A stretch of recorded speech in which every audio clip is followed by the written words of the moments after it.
తోడ్పాటునిచ్చిన వ్యక్తి ఆయన. రైట్, ఈరోజు ఇదే హాట్ టాపిక్, ఇదే హైలైట్గా ఉండే అవకాశం ఉంది. రైట్, ఇక డీటెయిల్స్లోకి వెళ్తే కనుక రైట్, టాలీవుడ్ పై రేవంత్ తగ్గేదేలే. సో చాలా క్లియర్గా మీకు చెప్తా వినండి. ఫస్ట్ ఒకసారి నేను వ్యత్యాసం చెప్పాలి. జగన్మోహన్ రెడ్డి చేసినట్టు ఈరోజు రేవంత్ రెడ్డి చేసిన దానికి మేము అర్థమయ్యేది చెప్పాలంటే ఒకసారి నేను గత ఎగ్జాంపుల్ తీసుకోవాలి. జగన్ ఆంధ్రప్రదేశ్ రాష్ట్ర ముఖ్యమంత్రి. ఆ మధ్యలో ఏదో సినిమా వచ్చింది. ఆ సినిమాకి సంబంధించి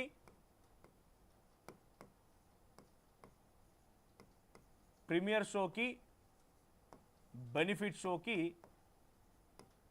టికెట్ ధరల కోసం వీళ్ళంతా పోయారు. ఎవరెవరు? చిరంజీవి పోయిండు,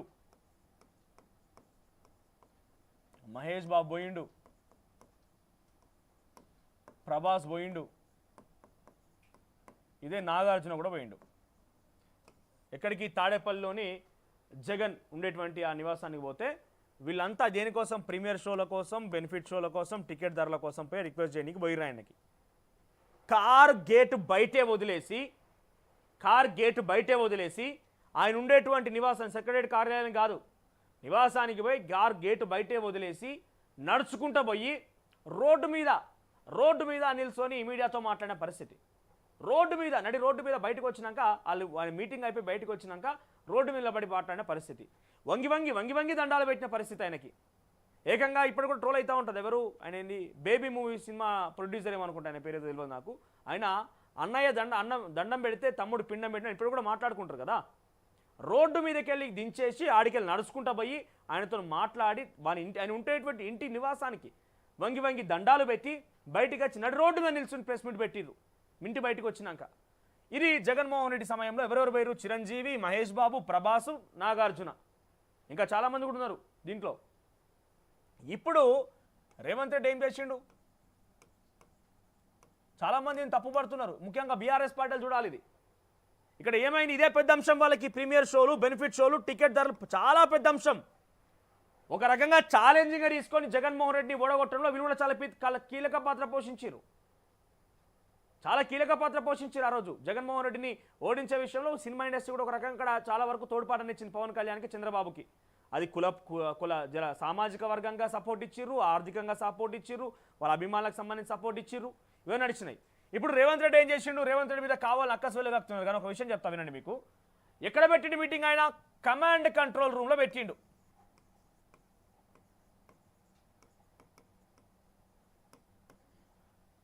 కమాండ్ కంట్రోల్లో పెట్టిండ్రు మీటింగ్. ఆయన ఇంటి దగ్గర కాదు పెట్టింది. ఫుల్ హై సెక్యూరిటీతో అందరికి ఆహ్వానం పంపిండు. హై సెక్యూరిటీతోని పోలీస్ ప్రొటెక్షన్ మధ్య అంతా లోపలికి పోయారు. వీళ్ళలాగా ఒకరిద్దరు పోయి సాట్కు ఫోన్లు గుంజుకొని అక్కడ మాట్లాడిన విషయాలు బయటికి చెప్పకుండా సీక్రెట్గా జరగలే. జగన్మోహన్ రెడ్డి సమయంలో జరిగినట్టుగా చాలా క్లియర్గా 31 మంది ప్రొడ్యూసర్లు, 21 మంది ప్రొడ్యూసర్లు, 13 మంది డైరెక్టర్లు, 11 మంది హీరోలు. ఇది నేను జస్ట్ వాళ్ళు ఇచ్చిన లిస్ట్ మాత్రమే చెప్తున్నా. ఇంకా లిస్ట్ ఇవ్వకుండా వచ్చిన వాళ్ళు చాలామంది ఉన్నారు.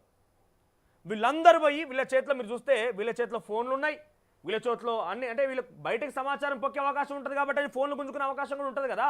ఇదో సీక్రెట్గా 1 to 1 మాట్లాడిన అంశం కాదు కదా. చాలా నేరుగా ఇంతమందితో మాట్లాడిండు. అయితే ఇక్కడ చాలా పెద్ద అంశమైంది ప్రీమియర్ బెనిఫిట్ షో అనే అంశం. ప్రీమియర్ బెనిఫిట్ షో, టికెట్ ధర అంశం చాలా పెద్ద అంశమైంది. రైట్, మరి కాసేపట్లో మనకు కాంగ్రెస్ పార్టీ నాయకుడు చరణ్ కౌశికుడు జాయిన్ అవుతారు. నేను మీకు ఫోన్ చేస్తానన్న.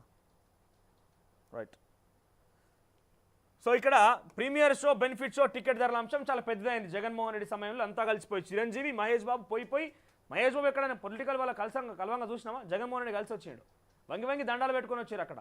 ఇక్కడ వీళ్ళకు స్వేచ్ఛగా కమాండ్ కంట్రోల్లో, ఇంటి దగ్గర కాదు, సెక్రటరియట్ కార్యాలయాలు కాదు, కమాండ్ కంట్రోల్ అంటే చట్టం ముందు అందరూ ఒకటైన సంకేతాన్ని ఇచ్చిండు. చట్టం ముందు ఎవరు అతిథులు కాదు, సమానమైన సంకేతం ఇచ్చిండు. రైట్, హై సెక్యూరిటీతో లోపలికి ఆహ్వానించిండు.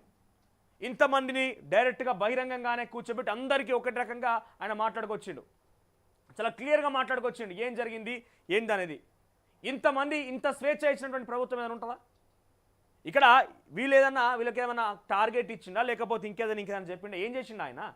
మీ సమస్యలు ఏం చెప్పండి, అవసరమైతే అంతా ఏం చెప్పారు తెలుసు? ఆఖరికి అయితే ఇదొక శుభదినం అని మాట్లాడుకొచ్చింది ఎవరు? Suresh Babu. World capital of entertainment అవుతుందని. World capital of entertainment.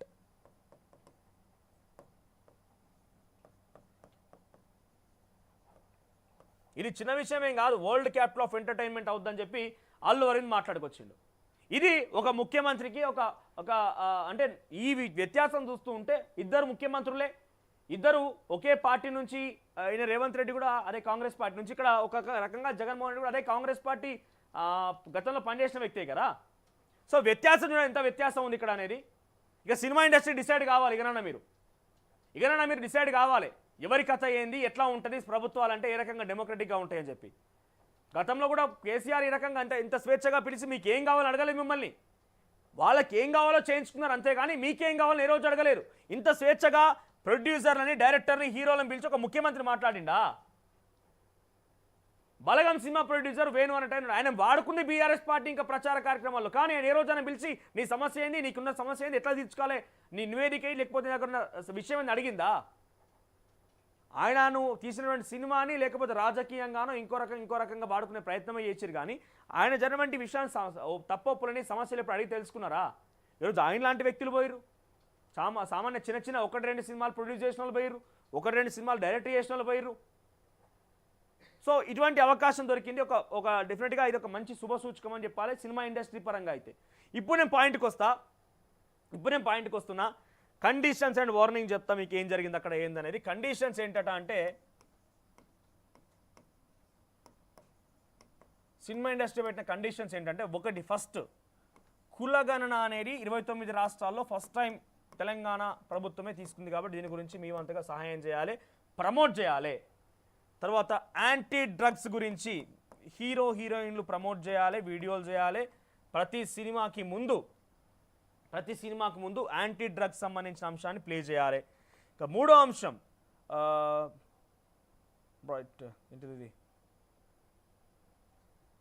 Cess, ticket ధరలపైన cess విషయంలో ఆ సెస్ని ఎట్లా ఉపయోగిస్తాం అంటే ఇంటిగ్రేటెడ్ స్కూళ్ళ కోసం.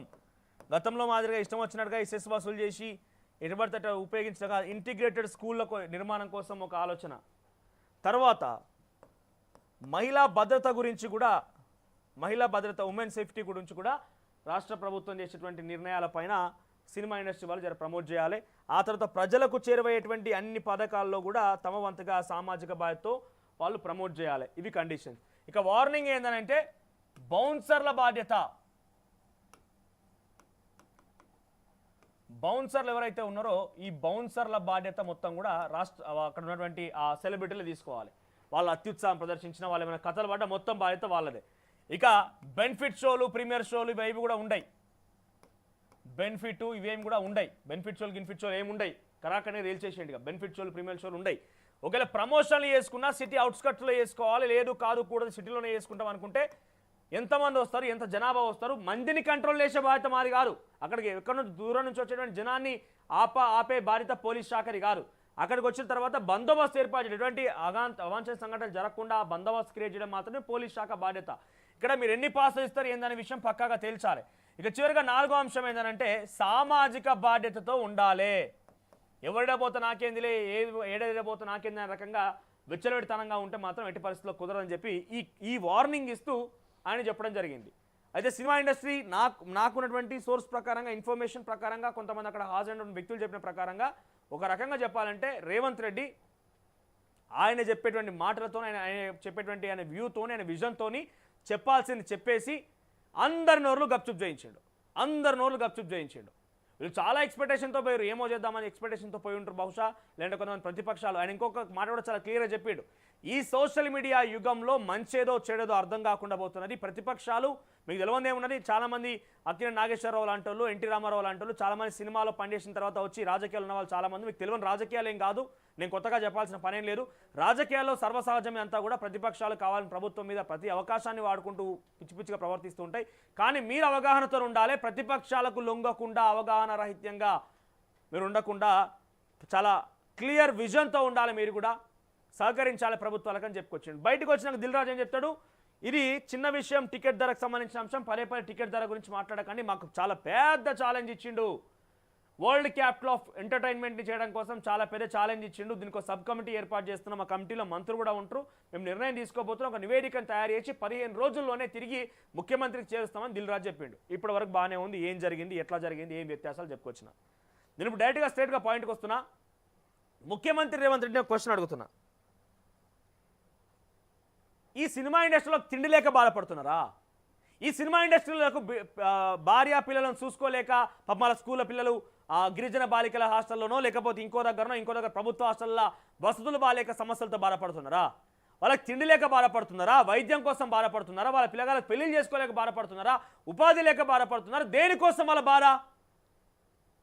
మీరు ఇంత పెద్ద ఎత్తున మీరు నేను ఇక్కడ చెప్పిన చాలా క్లియర్గా చెప్తున్నా. ఆయన చెప్పిన విషయం ఏం జరిగిందనే విషయం చాలా క్లియర్గా చెప్పిన. ఆయన ఏం చేసిండు, ఎంత వ్యత్యాసం చూపించిండు, జగన్కి రేవంత్కి మధ్య తేడాలేంటి చాలా క్లియర్గా చెప్పిన. కానీ ఇక్కడ నేను పాయింట్కి వస్తున్నది ఏంటంటే, సురేష్ బాబుకు తిండి లేదా? సురేష్ బాబుకి ఇంట్లో బియ్యం లేవా? సురేష్ బాబుకి ఇల్లు లేదా? సురేష్ బాబుకి లేకపోతే అల్లు అరవింద్కి, అల్లు అర్జున్కి, దిల్ రాజు వీళ్ళెవరికి కూడా వాళ్ళకు పిల్లలు గవర్నమెంట్ హాస్టల్లో చదువుకుంటే వాళ్ళకి తిండి దొరుకుతలేదా? గవర్నమెంట్ హాస్టల్లో వసతులు లేవని చెప్పిర్రా? ఊర్లోకి పోతే వాళ్ళకు ధరలు లేవని చెప్పిర్రా? వాళ్ళు వండించే వాళ్ళు చేసే సినిమాలకు ధరలు లేవని చెప్పిర్రా? లేకపోతే వాళ్ళకి ఇంకేమైనా సమస్యలు చెప్పుకొచ్చిర్రా?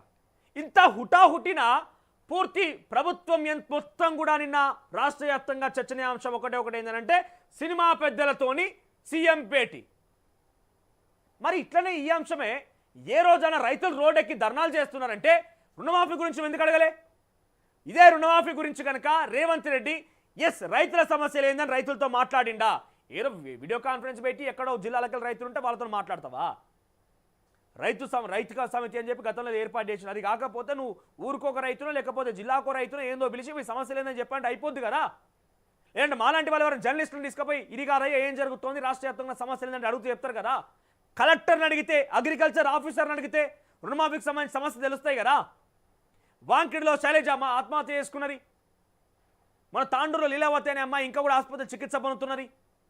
మొన్న మంత్రిలో ఒక ప్రభుత్వ కస్తూరిబా గాంధీ హాస్టల్లో వాళ్ళు శ్వాస సంబంధించి ఒక ఇబ్బంది పడి హాస్పిటల్ చేరి 60 మంది. సంగారెడ్డిలో ఇంకో ఘటన, ఇంకో ఘటన, ఇవన్నీ ఘటనలు జరుగుతున్నాయి. ఏ రోజన్నా ఆ పిల్లల్ని పిలిచి మీకు జరిగింది ఏందమ్మా అని పిలిచి అడిగినవా? లేదా నువ్వు సందర్శించినవా? సమయం లేదా? రాష్ట్రంలో చాలా బిజీ షెడ్యూల్స్ ఉన్న వల్ల సమయం లేదా? సినిమా ఇండస్ట్రీ వాళ్ళకి 2.5 గంటల సమయం ఇచ్చి వరల్డ్ క్యాపిటల్ ఆఫ్ ఇన్వెస్ట్మెంట్ ఎట్లయితే వరల్డ్ క్యాపిటల్ ఆఫ్ ఎంటర్టైన్మెంట్, ఒకవైపు గిరిజన హాస్టల్లో ఫుడ్ పాయిజన్ జరుగుతూ మధ్యాహ్నంలో వికటించి వాళ్ళు హాస్పిటల్కి అడ్మిట్ అవుతూ, ప్రభుత్వ గురుకులాల్లో హాస్టల్ అడ్మిట్ అవుతూ వాళ్ళు మరణిస్తూ, ఇటువంటి చర్యలు జరిగితే ఇక్కడ వరల్డ్ క్యాపిటల్ ఆఫ్ ఎంటర్టైన్మెంట్ కావాలా నీకు? ఇవన్నీ జరుగుతుంటే